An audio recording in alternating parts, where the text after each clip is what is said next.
Welcome to the Learn Loop. Today, let's learn about the fundamental rights of India. Fundamental rights are given in Part 3 of the Constitution, from Articles 12 to 35. These rights are guaranteed to every Indian citizen and protect our freedom and dignity. They help ensure justice, equality, and liberty in a democratic country like India. At present, the Constitution provides 6 fundamental rights for every citizen. Now, let's understand each fundamental right one by one with simple explanations.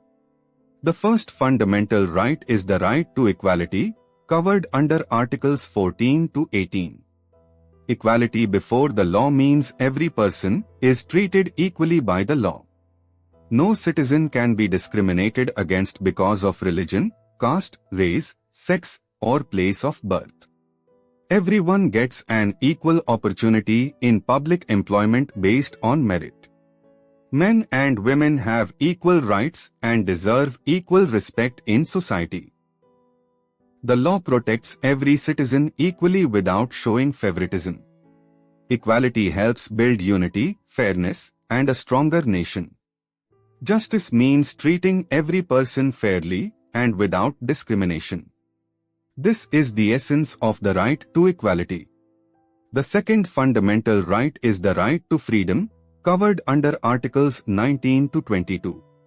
It includes the freedom of speech and expression.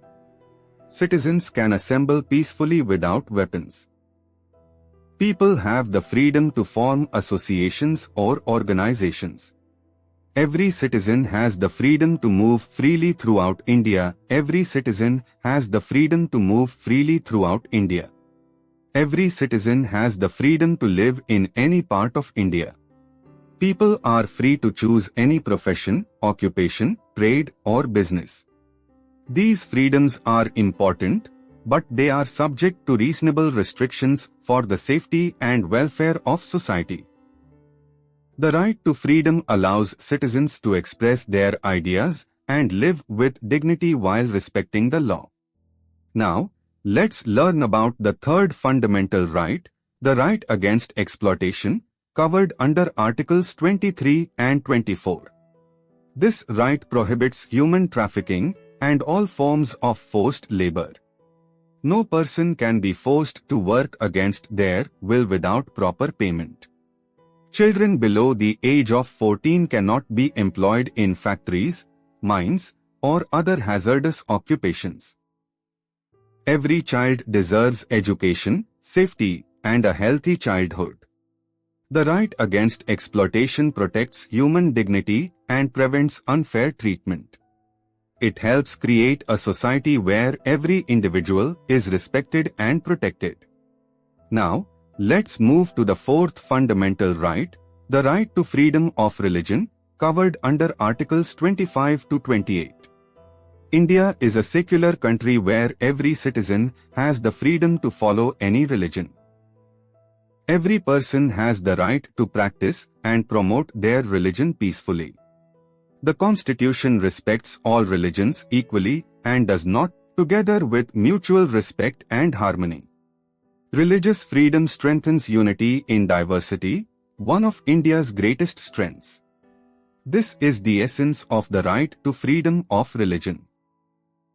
Now, let us learn about the fifth fundamental right, the cultural and educational rights, covered under Articles 29 and 30.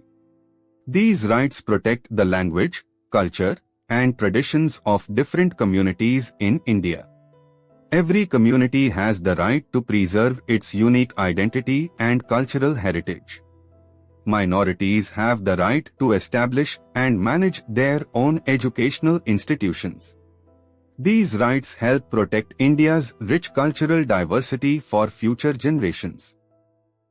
Now, let's move to the sixth and final fundamental right, the right to constitutional remedies, guaranteed under Article 32. If any fundamental right is violated, a citizen can approach the Supreme Court for justice. Citizens can also approach the high courts to protect their constitutional rights. Dr. B.R. Ambedkar called Article 32 the heart and soul of the Constitution. The right to constitutional remedies ensures that every fundamental right is effectively protected. Let's quickly revise the 6 fundamental rights. First, the right to equality. Second, the right to freedom. Third, the right against exploitation. Fourth, the right to freedom of religion. Fifth, the cultural and educational rights. Sixth, the right to constitutional remedies. These fundamental rights protect our freedom, equality, dignity, and justice. They make India a strong democratic nation.